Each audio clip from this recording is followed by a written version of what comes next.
I don't know what I need to do, but even better when it matches your reel.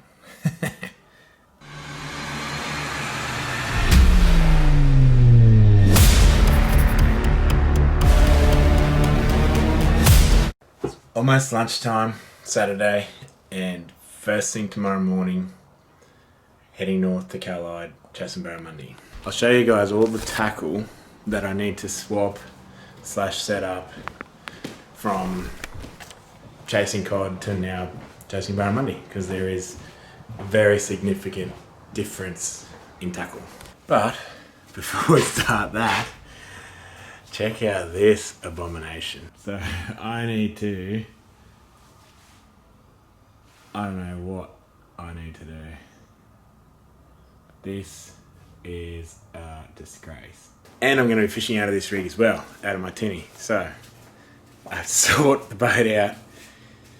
New line, new leaders, lures, rods.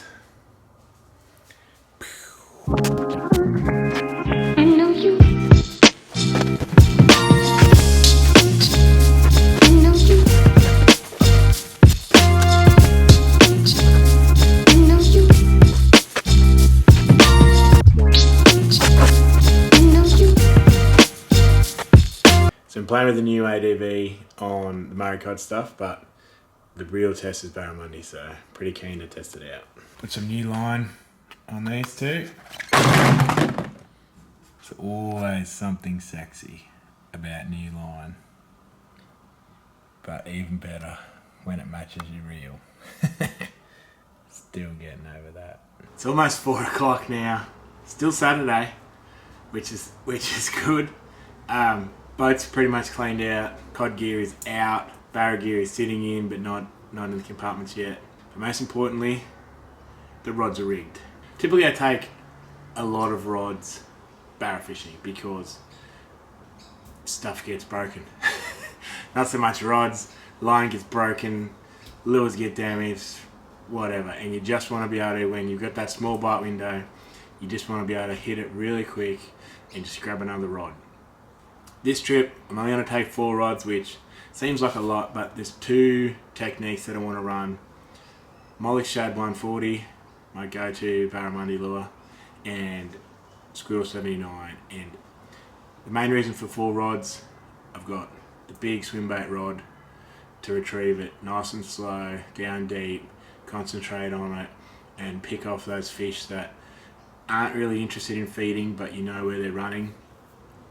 Second Mollick's rod, big heavy spinning rod, and the idea with that one is I want to do it a lot faster retrieve, and I can sort of give that rod a lot more pain than I can, probably not with much of my swim bait rod, but it feels like I can give it a lot more pain than I do on the other one, and I like to fish a spin rod every now and again.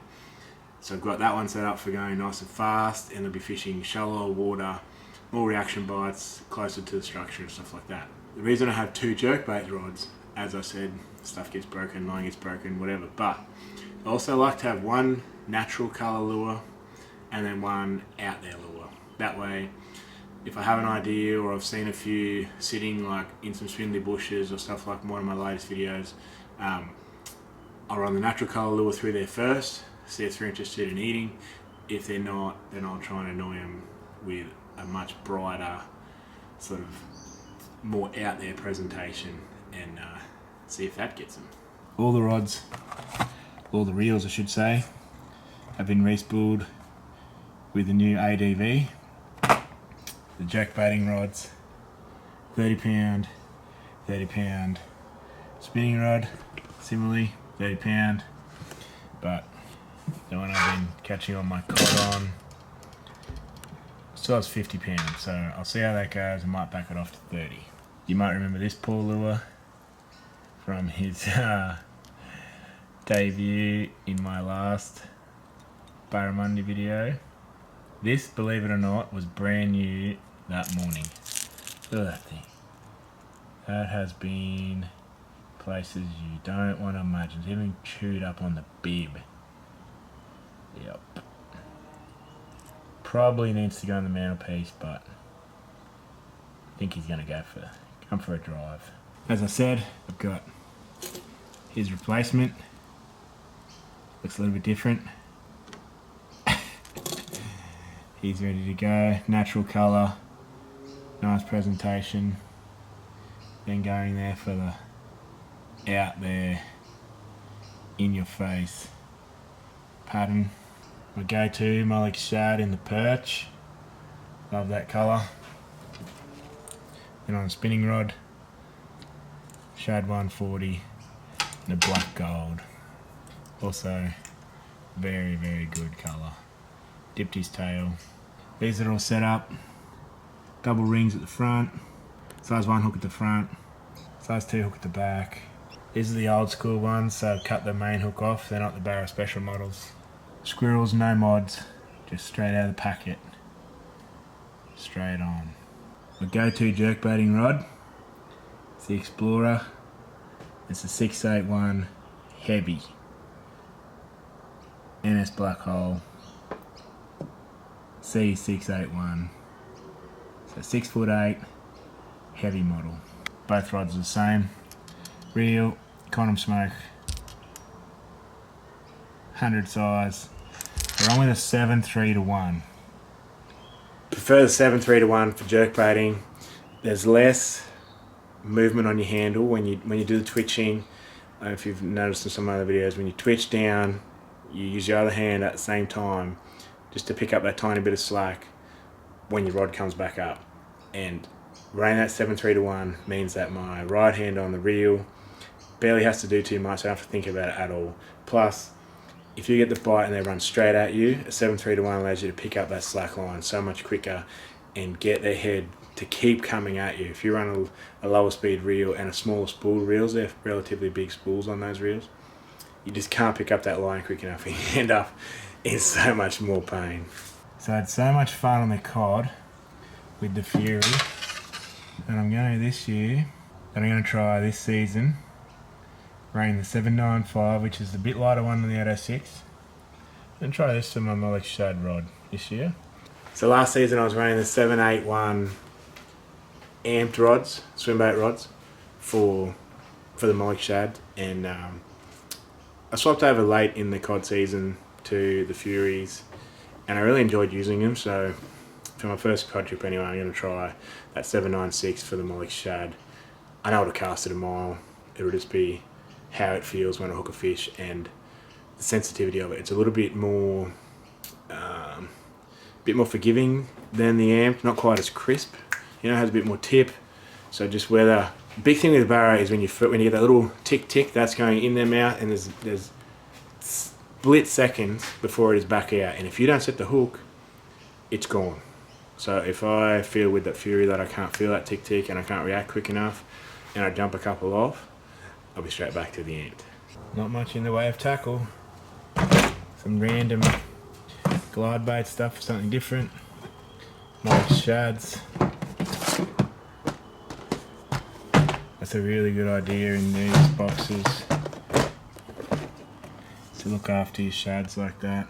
It's just a pity this box wasn't long enough for two, but it does do. Back to back, keep them nose down, and nice and good. Some squirrels, leader and hooks. That's it. Everyone is in there, except I decided to leave someone here. He made it onto the wall. Because I know if I take it with me, I will throw it and I'll catch a fish, and more than likely, because I've had it for so long and because I want to keep it, I'll lose it. I'm very keen on getting big barra, big Monday in the little rig. I've got barra in it already, just not massive ones.